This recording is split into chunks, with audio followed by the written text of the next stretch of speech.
Hello and welcome to another Warcraft video. This time it is going to be covering a fantastic episode of The Instance actually, which is another World of Warcraft show, but mainly the big interview that they had with Ghostcrawler. It was a live show that was filmed at Blizzcon, and Ghostcrawler and Russell Brower were there. Ghostcrawler is the lead systems designer, so he's really one of the big guys over at World of Warcraft.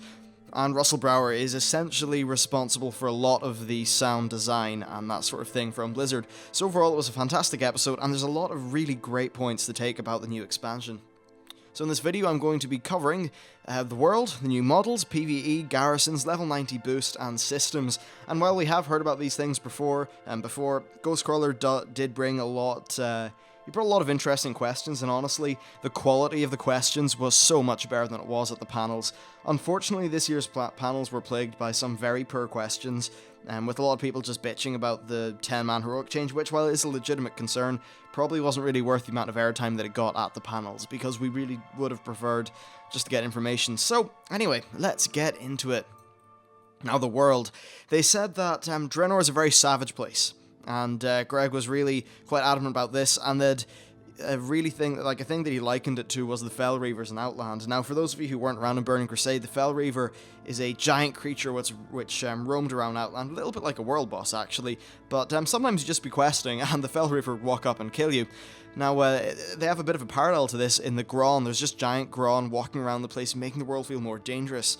And this is one of the reasons why they're delaying the access to flying mounts. Essentially, like, if you can't fly over something, then it means more.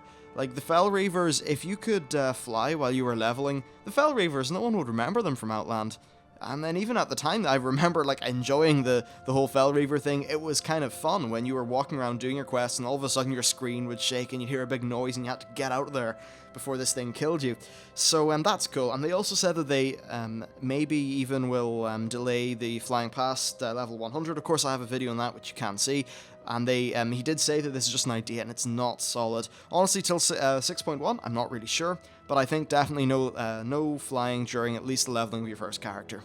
Anyway, let's talk about new models. So the team did talk a lot about sub-races for a long time, and sub-races would be, say if you were choosing Dwarf, you could choose Dark Iron, Wild Hammer, or maybe you could choose from different Troll tribes, or different Orc tribes, or general sort of things like that. And the team had been talking about this for a long time. And a lot of this would require different models with different textures, and a sort of a good way to give people access to different races would also be needed. And also they would need to have like perks and stuff for the sub-races, because at the end of the day we kind of have sub-races already, in that you can choose sort of things like you can be a green-skinned orc or a brown-skinned orc, and that I think you can be a brown-skinned orc. That basically, by the way, it's got like some reflection on the demon, like the demon corruption of the orcs. But anyway, you can do things like that. You can be a Dark Iron dwarf, or at least quite like a Dark Iron dwarf with skin color. So at least aesthetically, you can look slightly more like some sub-races.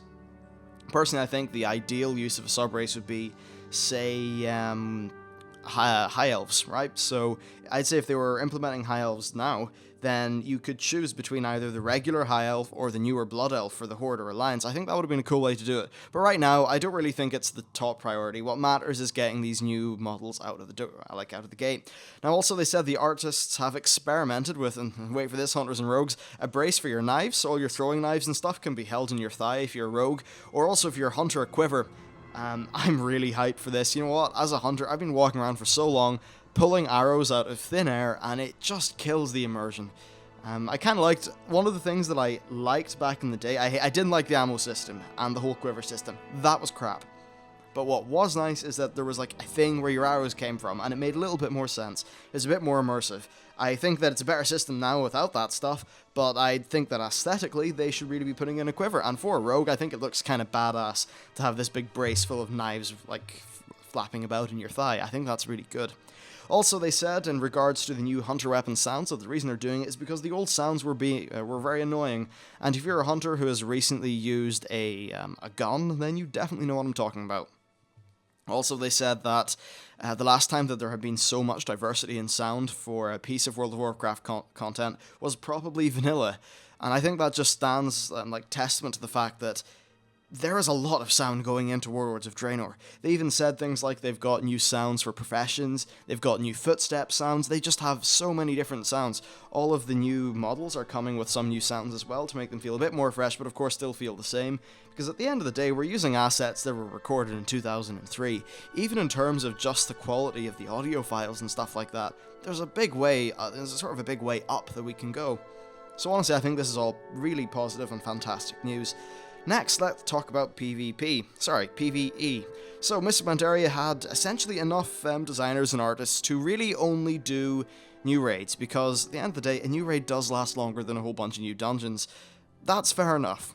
And honestly, in my opinion, other than, I think the launch ones were not the best raids, but I think 5.2 and 5.4 were really fantastic. So, essentially, now they were able to do that, but now the encounter and art teams have become bigger since then, so hopefully we will be able to have the same kind of awesome raid tiers that we're used to, and then in addition to that, a whole bunch of dungeons. Just so you know, by the way, and the way it works, is that normally the art team, they sort of go ahead. Art teams in general work quite a bit ahead of the rest of the development team. The reason for that is because they need to concept out things and do the assets, then things get sort of shifted over to the encounter team, so the encounter team is really always kind of working on the next bit of content that's coming out, or at least that's how it was. Now that the encounter team is so big, they can probably split it into a raid team and a dungeon team, of course with, some bleeding between the teams, but essentially that just means that, at the end of the day, we all get more content. And personally, I think new dungeons would be fantastic to come in later patches, because there was definitely a void there which wasn't filled adequately for a lot of players, and that was really a problem with Mythic Pandaria.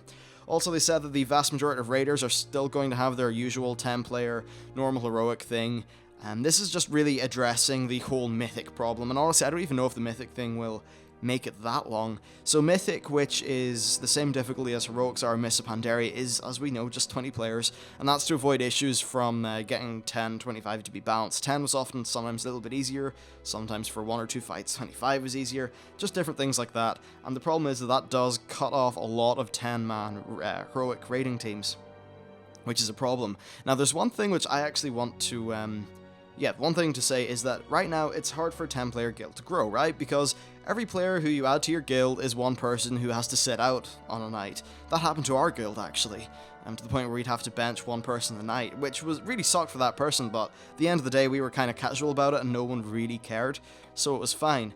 But the way that this flexible system works now is if you're a 10-person guild, you're not a 10-person guild anymore, you're just a guild. You can take on as many people as you want, and there will be raids there to accommodate for that, which means that a 10-player guild, well, it's going to be harder to find the extra people to make a Mythic raid because it's harder to find skilled people.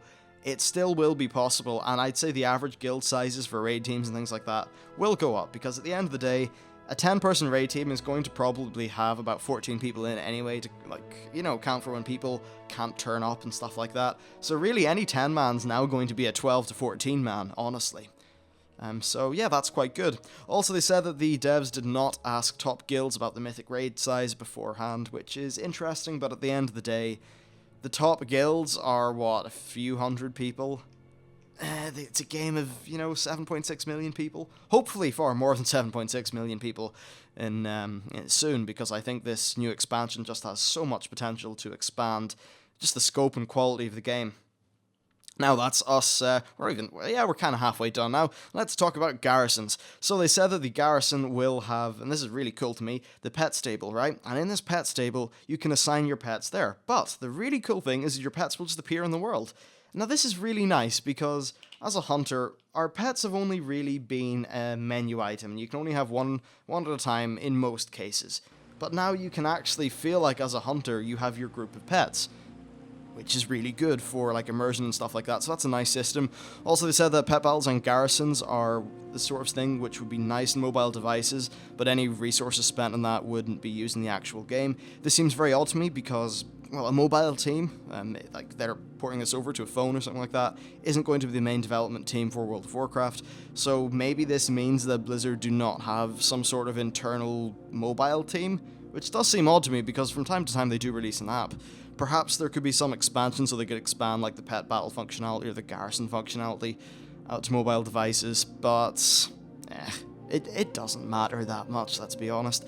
Now, they also said that the Garrisons will have some pretty cool things in them. Now, they did talk about the mine at BlizzCon, but Ghostcrawler himself said that there's going to be a farm, so that's confirmed that the farming functionality from Mists of Pandaria will be carried over. Honestly, I thought it was boring as shit, but I think a lot of people enjoyed it. It was also nice for that work order system, which of course allowed you to get reputation on a sort of day-by-day basis without doing a ridiculous amount of work.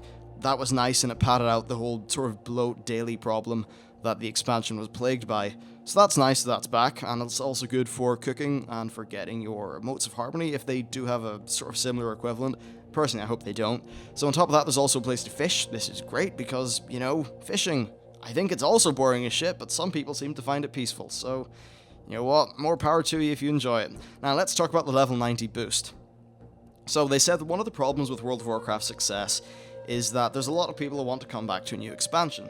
Fair enough.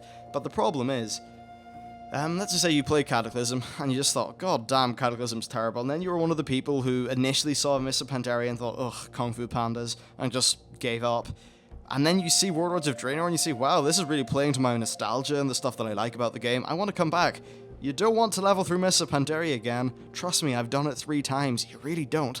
So this is really just to get those people right back up to speed so they can jump straight into the new content and also be able to play with their friends from day one.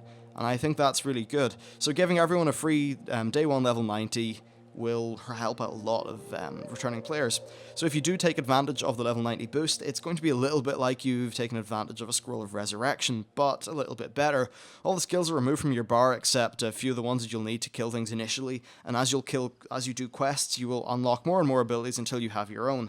And the closest parallel to this would be the Death Knight starter experience. Of course, a Death Knight, level 55 starting off, so it already has a lot of abilities, but to make sure it's not ridiculous, you unlock them at a bit of a slower rate through questing, which is quite cool. So overall, level 90 boost, I'm quite happy about it.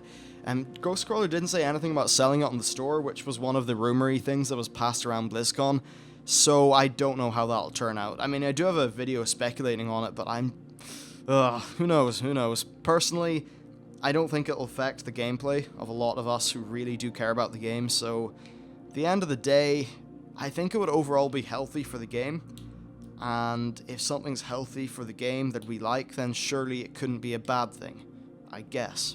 Anyway, let's talk about systems. So the developers said that they are going to try to reduce the economic impact that enchanting and jewel crafting, the economic impact that these new changes will have. If you don't know, there's going to be less enchants and less jewel crafting slots to put gems into, meaning there's going to be probably a little bit less demand on these. So to make up for this, they're going to make enchanting so they can do some weapons or offhands, and jewel crafters will be able to make some trinkets or other things to sell, which is certainly fair enough. So yeah, I mean, this is fine. I guess if you're an enchanter or a jewel crafter, you're probably a little bit worried now, especially if you're a big economy person. Who knows what will happen, we just can't call it. But at the end of the day, more like things like trinkets and offhands and things like that, they are generally high markup items, so there could still be some profitable or potential in there, I guess.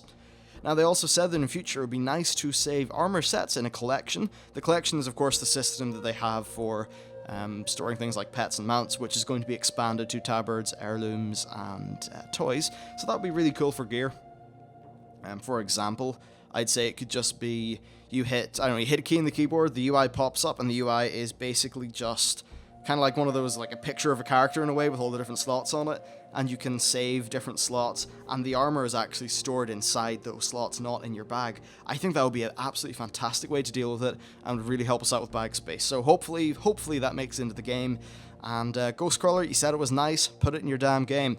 Next they said, and this is talking about things like hit, armor, reforging, etc., that hit didn't feel like a bonus, it was just a hoop to jump through. Of course, we don't really want hoops to jump through that don't add any gameplay, just from a design perspective, so obviously it makes sense to cut it. I never found hit that fun. It's a bit like defense rating back in Wrath of the Lich King. It wasn't fun.